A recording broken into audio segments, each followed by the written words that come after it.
Hi Gemini, this is Jav. Welcome po sa ating channel. By the way, Gemini, this is your weekly gabay tarot reading from August 25 to 31, 2025. Gamitin ang reading na ito bilang gabay lamang. Kung naka-resonate kayo, comment down. Tandaan, ito ay channel reading. Kunin niyo lang po kung anong naka-resonate sa iyo. This is for you, Gemini.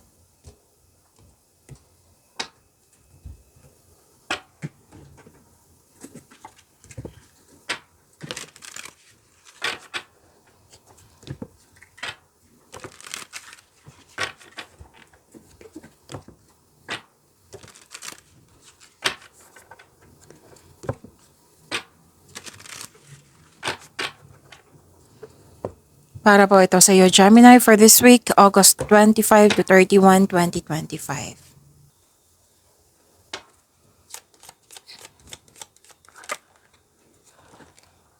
Maraming salamat po sa inyong patuloy na suporta, sa mga nag-donate, sa mga hindi nag-skip ng ads, maraming salamat po.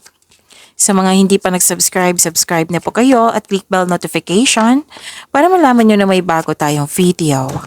Para sa mga gusto magpa-reading, comment po kayo ng personal reading. Again, comment kayo ng personal reading and check my reply sa comment section.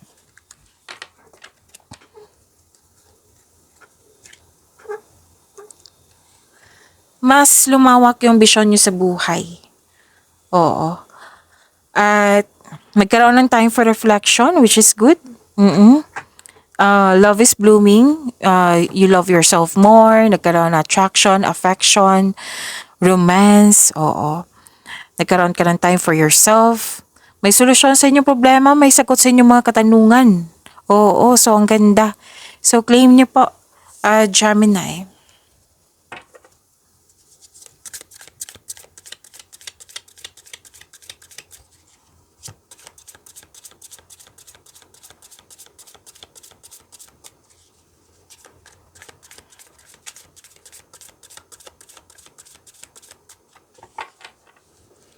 Energy po ngayong week, August 25 to 31, 2025 para po kay Gemini.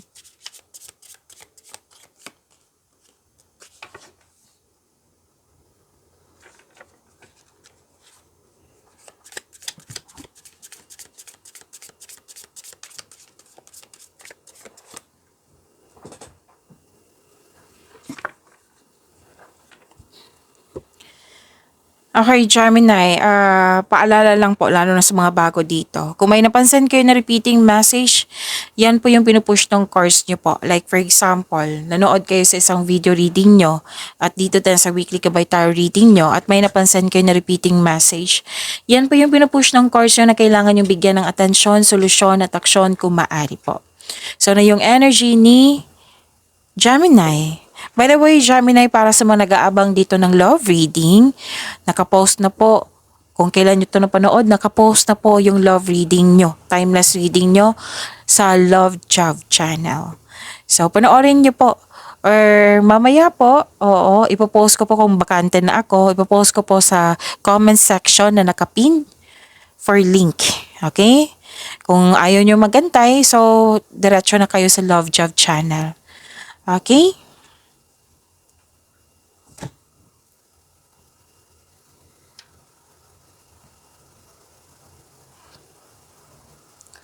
Okay, energy ni Gemini.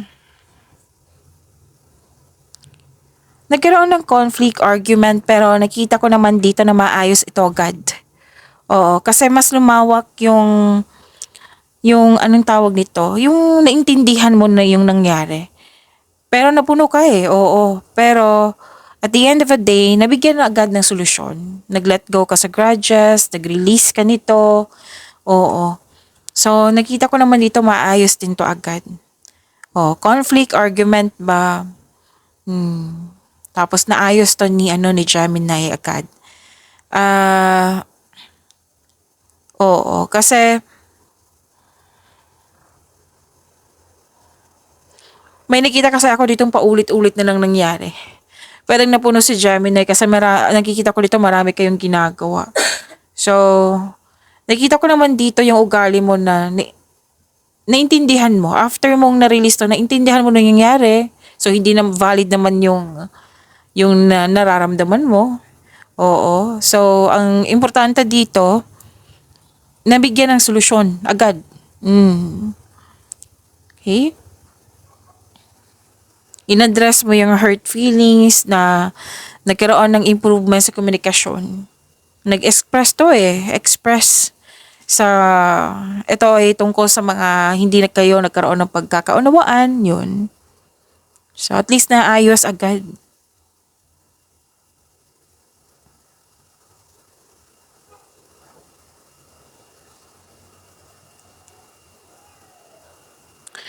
Okay, ang ganda nito kasi long-term abundance, steady progress. Ah,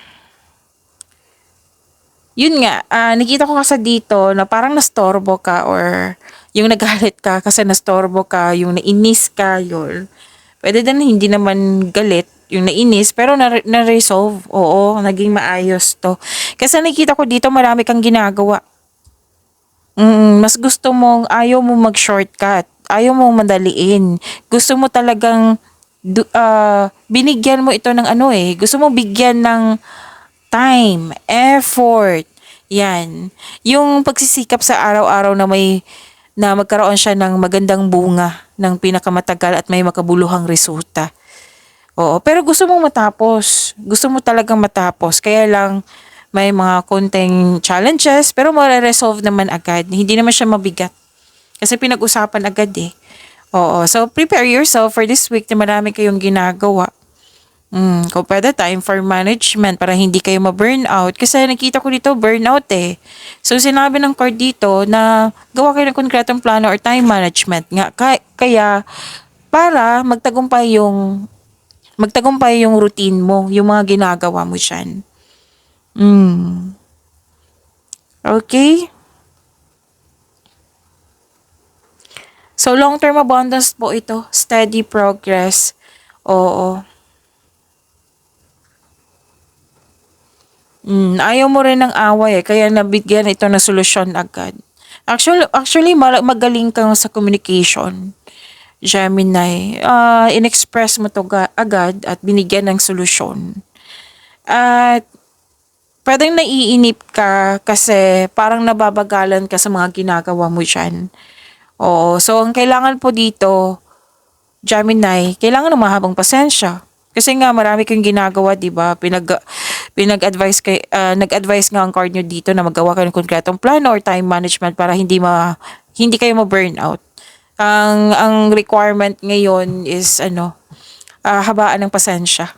Huwag kayong mag-alala kasi magbubunga ito ng magandang resulta. Itong mga ginagawa mo, Gemini, magbubunga siya ng magandang resulta, sabi ng card niyo po. Basta hayaan mo lang na bunga, continue to take steady action on your goals, na with your patience, mahabang pasensya, and be realistic about your expectation. Oo, sabi ng card. And may perfect time, sabi ng card. Kung ano man itong mga concern mo, sabi ng card, may perfect time. Okay, so claim niyo po itong long-term abundance sa steady progress.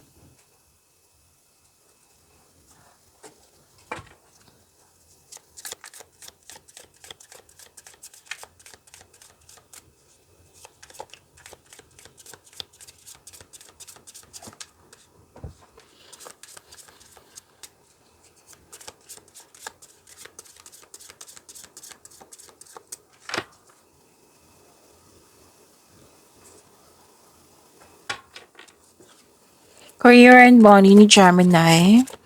Ngayong week na ito, August 25 to 31, 2025.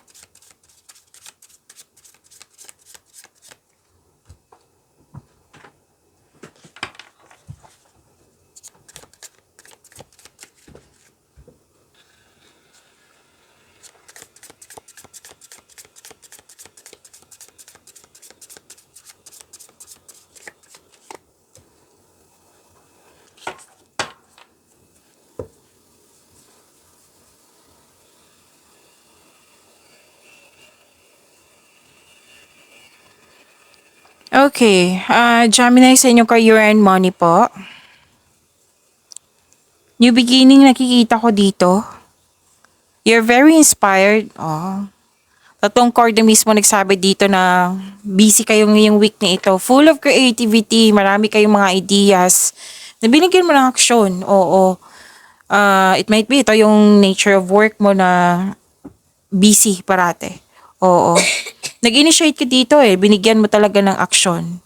At may parating po dito na exciting na ganap na nakaka-inspire na chances na upang palawakin yung career and money mo. So may ginawa ka, bagong ginawa, or kakasimulan lang sa mga ginagawa dyan para sa growth.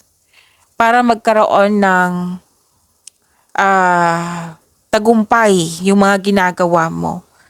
Oo. Kasi may mga nakita ko dito, may naisip ka mga new ideas, in-apply mo agad. Kasi alam na alam mo na makapagbigay ito ng growth sa iyong mga ginagawa. May expectation ka dito na magbibigay ito ng maganda yung kaunlaran sa inyong mga ginagawa. So binigyan mo siya ng action. Bagong gawa to bagong kakasimula lang or bagong gawa. It might be like for example, process to. Iniba mo yung process niya kasi mas madali ngayon at mas effective. Pwede. Oo.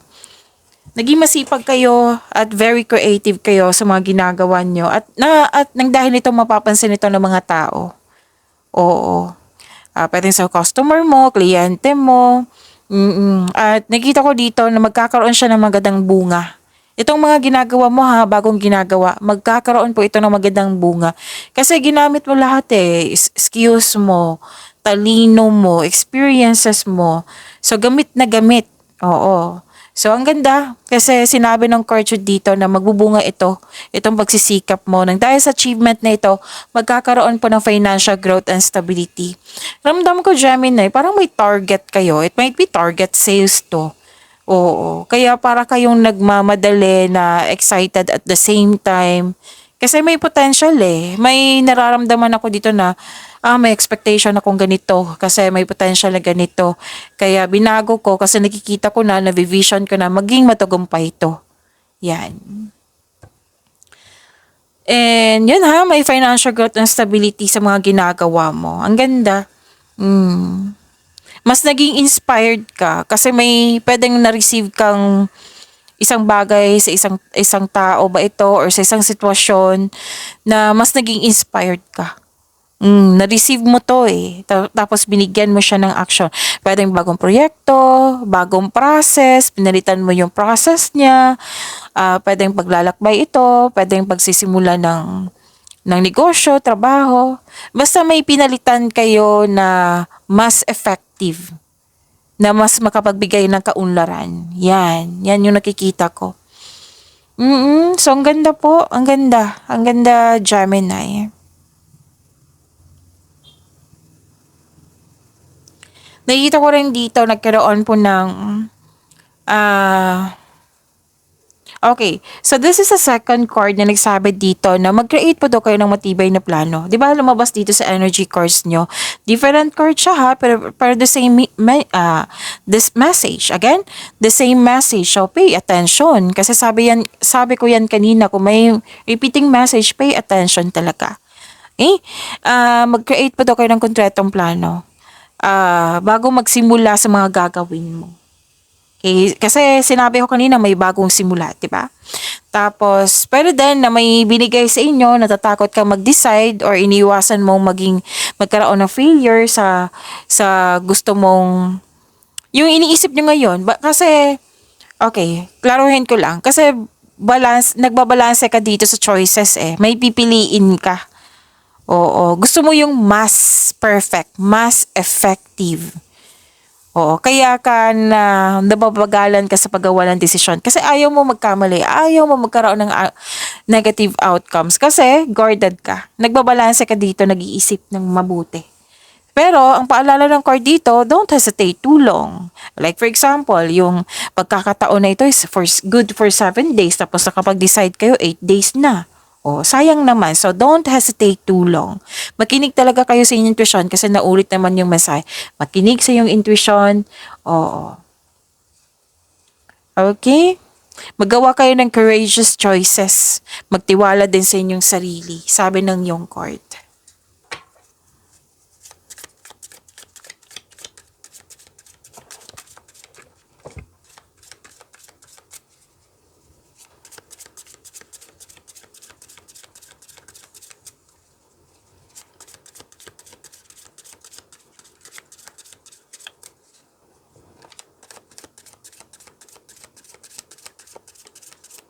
Love life, self-love, partnership, and romance ni Gemini. Ngayong week na ito, August 25 to 31, 2025 po.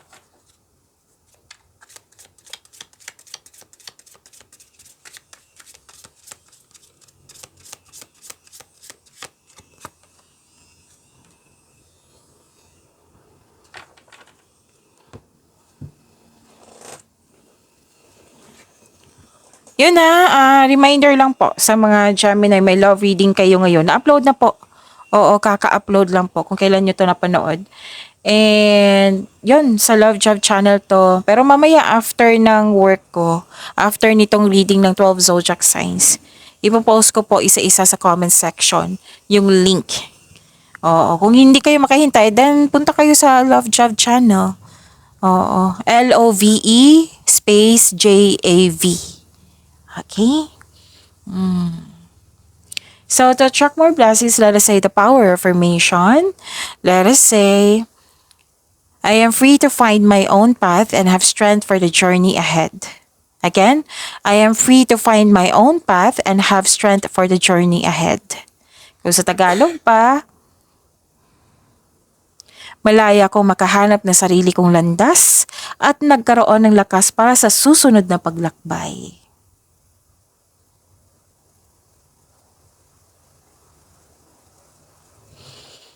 Okay, sa love life nyo po, this is the beginning again. This is freedom. This is new journey. Para sa mga single, you should take a chance in love. Huwag kang matakot ma-in love ulit, Gemini. You deserve to be loved. Oo. Yung, deserve mo yan, maging happy na may mag-alaga sa'yo. Oo. And for a relationship sa buhay mag-asawa, mukhang may tampuhan kayo the other day. So, ang advice ng card dito, leave the past behind. It's never too late to begin again. Mag-usap at magpatawad po. Okay? And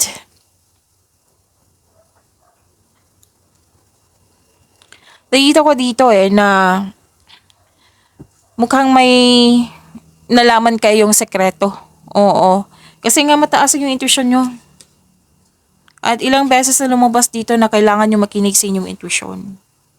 So, may mensahe yung intuition nyo. So, kailangan nyo makinig. Okay? And, may natuklasan, single ka man, may relasyon sa buhay mag-asawa, may natuklasan kayong lihim. Pero patuloy ka pa rin sinusuyo.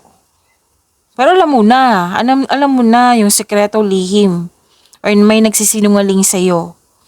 So, kung sa mga relasyon sa buhay mag-asawa, kailangan nyo magpag-usapan to. Kasi kung bit-bit mo to na mag-isa na hindi niya alam, mas mabibigatan ka niyan. So, you have to, to give solution na huwag mo patagalin kung pwede po. Kung kaya mo na, syempre. Pero nakita ko naman dito na mag-uusap kayo. Mag-usap kayo ng may nahon, ha? Na makipag-usap ng malinaw sa loob ng inyong relasyon. Para magkaayos kayo. Nakikita ko rin dito na nagkaroon po ng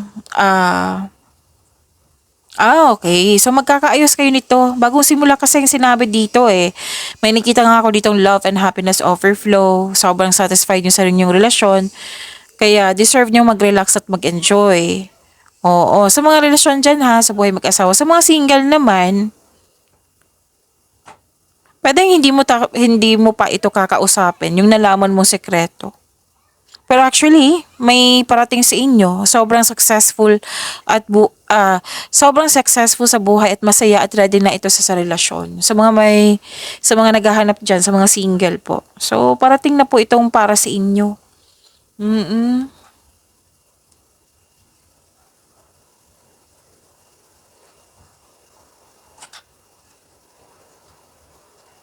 Nakikita ko rin dito na, okay, very active kang suyuin, no? Yung parating sa inyo or dumating na. Sa mga single dyan. And may bagong pasok dito sa relasyon eh. Sabi ng card dito na one at a time lang po, dahan-dahan lang, huwag magmadali. I-enjoy nyo po yung getting to know each other stage. Sa buhay mag-asawa, o sa mga matagal na sa relasyon, maaring magkaroon kayo ng travel or may ganap kayo na project dyan sa bahay. O, project kasi nakikita ko dito na marami kayong ideas eh. Okay, so ang ganda ng blessings po na para sa inyo, Gemini. See you tomorrow. Pagyamanin niyo po yung blessings na binigay sa inyo. See you tomorrow. Maraming salamat po.